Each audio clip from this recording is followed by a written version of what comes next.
네, 여러분 안녕하세요. 가을바람입니다. 오늘은 아이언큐 목표 주가 상향 소식이 있었고요. 본사 이전 가능성에 대해서 언급이 됐는데 이게 어떤 의미인지 우리가 같이 살펴보고요. 또 경쟁사인 이온트랩 방식을 쓰는 컨티뉴엄이 소프트뱅크와 신규 파트너십을 체결했습니다. 그래서 여기서도 좋은 인사이트를 얻을 수 있어서 같이 살펴보도록 하겠습니다. 자, 우선 1월 27일에 아이온큐를 오랫동안 분석해왔고 다루었던 투자은행인 니드햄이 아이온큐 목표 주가를 18불에서 54불로 대폭 상향 조정했습니다. 그래서 이 니드햄의 애널리스트인 퀸 볼튼, 항상 어닝콜에서 Q&A 참여하시는 분이죠. 아이온큐 목표 주가를 18불에서 54불로 대폭 상향하고 매수 의견을 유지했습니다. 왜 그렇게 했는가? 최근 몇 개월 동안 아이온큐가 기술적 이정표를 잘 달성했고 고액의 양자 컴퓨팅 계약을 수주했고 주요 기술 기업 CEO들이 양자 컴퓨팅을 언급하면서 양자 컴퓨터에 대한 시장의 인식이 급격히 높아지고 있죠. 그래서 이런 것들을 반영을 해서 순수 양자 컴퓨팅 기업들의 주가가 여러 배 상승을 했다라고 보고 있고, 양자 컴퓨팅이 향후 10년 내에 1조 달러 1,400조 규모의 전통적인 컴퓨팅 시장의 상당 부분을 혁신할 수 있다는 인식이 확산되고 있고, 양자 컴퓨팅 기업들의 가치가 점점 더 높게 평가되고 있는 상황이기 때문에 목표 주가 올려도 되겠다. 보통 목표 주가는 그 얘기한 날부터 1년 뒤에 이 정도 가격에 가 있을 거다라고 보는 거기 때문에 지금 아이온큐 주가가 38불 정도 됩니다. 그래서 54불이면은 약 40% 정도 상승 여력이 있다. 이제 54불이면은 최근에 아이온큐 최고점 수준이죠. 그래서 그 정도를 이제 내년 목표 주가로 보고 있고, 지금 다른 애널리스트들도 보면은 모건 스탠리가 37불로 작년 12월 16일에 줬고요. 그리고 이 DA 데이비슨이라는 신규 투자기관에서 50불을 12월 18일에 줬고, 벤치마크도 50불, 골드만삭스의 토시아리, 이 사람은 좀 양자 컴퓨팅 쪽 밸류에이션을 낮게 주더라고요. 그래서 지금 30불 정도로 16불에서 올린 상태고, 크레이갈룸은 아직 구체적인 목표가 없이 매수 의견 줬고요. 니드엠이 54불로 올리면서 지금 뭐 평균 목표 주가는 30불부터 시작해서 54불까지 있으니까 뭐 한 지금 주가인 40불 내외가 조금 적당한 주가로 보고 있는 게 아닌가, 그렇게 좀 생각이 드는데, 뭐 애널리스트들도 후행성으로 이미 올라온 거 보고 이 자기들 예상을 기반으로 하기 때문에 정확하지는 않을 수 있습니다. 근데 어느 정도 이렇게 목표 주가를 올렸다는 거는 이 사람들도 나쁘지 않게 보고 있다는 거죠. 그리고 매수 의견이 4명, 중립이 2명이기 때문에 좋게 긍정적으로 보고 있다 정도로 참고만 하면 좋을 것 같습니다. 결국 메릴랜드 주 정부에서 아이온큐에 대한 지원을 주겠다고 했는데, 이게 만약에 실패했을 때 아이온큐가 본사 이전을 할 수도 있다, 다른 주들이 관심을 보이고 있다라는 기사가 나왔는데요. 현재 아이온큐가 메릴랜드 대학교에서 스핀오프를 한 기업이죠. 그래서 100명 정도를 고용하고 있는데 새 본사가 건설되면 250명까지 늘릴 수 있습니다. 이거는 이제 본사 인력만 얘기하는 거고요. 본사 인력에 이제 다른 인력들까지 합치면 지금 아이온큐 규모는 한 450명 정도 된다고 합니다. 그래서 지금 아이온큐 CFO인 토마스 크레머, 저와도 이제 여러 번 만나봤고 친분이 있는 분인데, 현재 칼리지 파크 사무실, 이 메릴랜드 사무실은 한계에 다다른 상황이며 실험실 공간이 절대적으로 부족하다, 빨리 확장해야 된다라는 거죠. 근데 메릴랜드의 무어 주지사는 최근 아이온큐 본사에서 예산안 발표 행사를 했는데 $10,000,000를 지원하는 이 예산 계획을 공개를 했죠. 여기에 뭐 이 지원금이 10만 평방피트, 이게 이제 축구장보다 더 큰 사이즈인데 신규 아이온큐 본사 건립에도 사용되게 해주겠다. 그래서 본사를 메릴랜드 대학교 내에 둬라라고 했는데, 별도로 370억 규모의 양자의 수도 프로젝트를 제안했고 향후 5년 동안 1조 4천억 정도의 공공 민간 투자 유치를 하겠다라고 굉장히 큰 계획을 발표했습니다. 근데 토마스 크레이머는 아이온큐가 $10,000,000를 요청했는데, 이게 만약에 제대로 승인되지 않으면 본사 이전도 고려하겠다라고 얘기를 해버렸던 게, 이제 아무래도 주정부 차원에서 얘기했던 게 뭐 원활하지 않은지, 또는 여기 보시면은 토마스 크레머가 추가적인 경제적 지원 방안을 논의하고 있다. 2027년 초까지 새 본사 1단계 건설을 완료할 계획이다. 그러니까 이 두 개가 좀 맞물려 있는 것 같아요. 지금 $10,000,000도 메릴랜드에서 얘기는 해놨는데 패스해줄지 안 해줄지 모르는 상황이고, 추가적으로 더 달라라고 얘기를 하고 있기 때문에 어느 정도 밀당을 하고 있는 것 같습니다.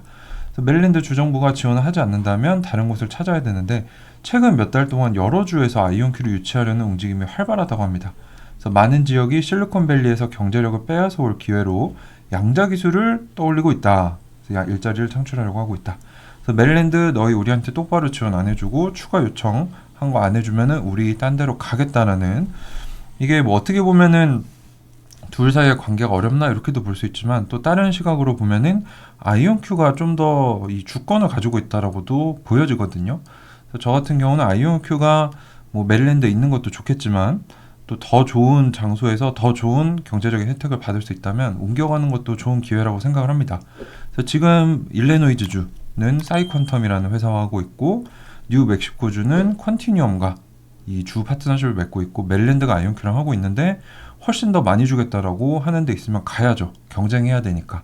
지금 세 개의 주체가 경쟁을 본격적으로 시작을 했기 때문입니다. 자, 그리고 이 와중에 소프트뱅크와 컨티뉴엄, 이제 이온트랩을 쓰는 아이온큐의 경쟁사인데 실용적인 양자 컴퓨팅 적용을 위한 파트너십을 발표했습니다. 상업적 가치를 창출하는 활용 사례 추진, 데이터 센터 비즈니스 모델을 개발하겠다.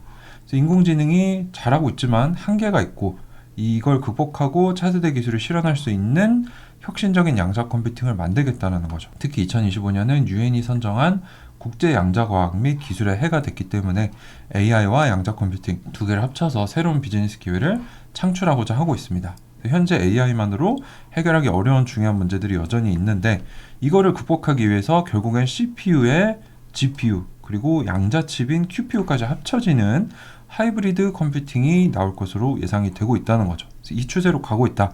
제가 뭐 작년 가을부터 말씀을 드렸고요. 그래서 지금 양자 컴퓨터의 현재 상태와 과제 이런 것들 보시면 이제 양자 컴퓨팅 산업이 어떤 모습인지 우리가 알 수 있는데 최첨단 기술을 발전시키고 양자 컴퓨터가 실제 문제 해결에 활용되기 위해서는 여러 과제들이 있다는 거죠. 우선은 양자 컴퓨터 개발 도입에는 큰 투자 그리고 비용이 들어간다. 근데 어떻게 이거를 회수할 것인지 비즈니스 모델이 뭐냐 이게 아직 없다는 거죠.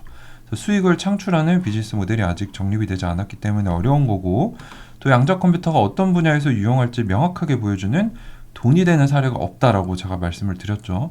요거를 만들어야 된다.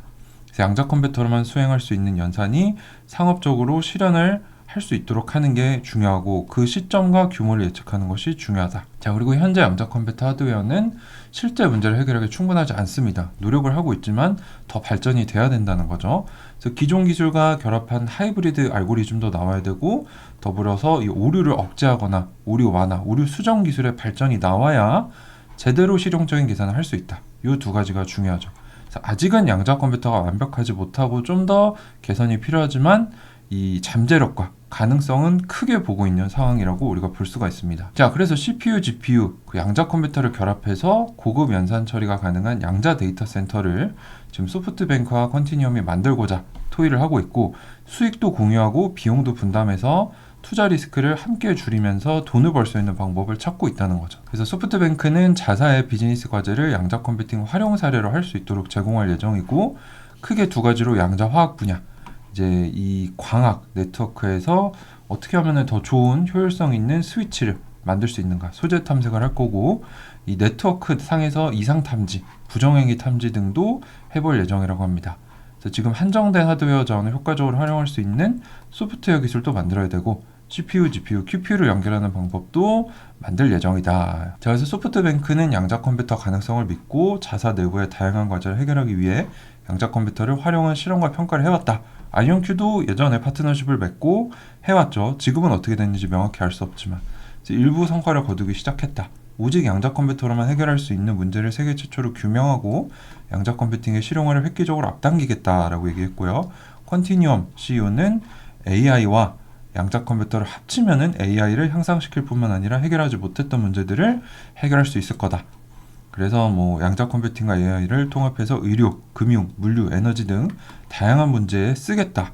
기존 해결하지 못했던 문제들 뿐만 아니라 새로운 시장 기회를 만들고 기술 혁신을 촉진하겠다라고 굉장히 긍정적으로 보고 있습니다. 컨티뉴엄이야 양자 회사니까 그렇게 얘기할 수 있는데 소프트뱅크는 세계에서 가장 거대한 투자 회사이자 자회사들도 엄청 많죠. 그래서 뭐 엔비디아나 메타가 안 좋게 얘기했다고 해도 뭐 SAP 그리고 소프트뱅크 이런 회사들이 또 거꾸로 우리는 될 거라고 믿는다 이렇게 갈라지고 있다는 것은 양자 컴퓨터가 큰 관심을 받고 있다는 증거기도 합니다. 자, 그래서 정리를 해보면 2025년은 유엔에서 지정한 국제 양자과학 기술의 해입니다. 이에 걸맞게 양자 컴퓨터는 CS, 엔비디아, 젠슨왕으로부터 시작해서 연초부터 큰 관심을 받았고요. 빅테크 수장들이 계속 언급을 하고 있고 주가가 상당히 상승했습니다. 마이크로소프트도 뭐 퀀텀 레디 이런 프로그램을 내놨죠. 기업들이 양자 컴퓨팅을 쓸 수 있게. 하지만 아직은 성능이 부족하고 어떤 분야에서 유용할지 명확하게 보여주는 사례가 없습니다. 그래서 이걸 해결하기 위해 기존 기술과 합치는 하이브리드 알고리즘, 그리고 오류를 줄이는 기술들, 이게 나와야 된다. 궁극적으로 CPU, GPU, QPU 합쳐진 슈퍼컴퓨터로 갈 거고, 현재는 아직은 확실한 상용 사례가 없지만 큰 관심과 잠재력을 인정받은 본격적인 양자 컴퓨터 상용화의 초입이라고 볼 수 있습니다.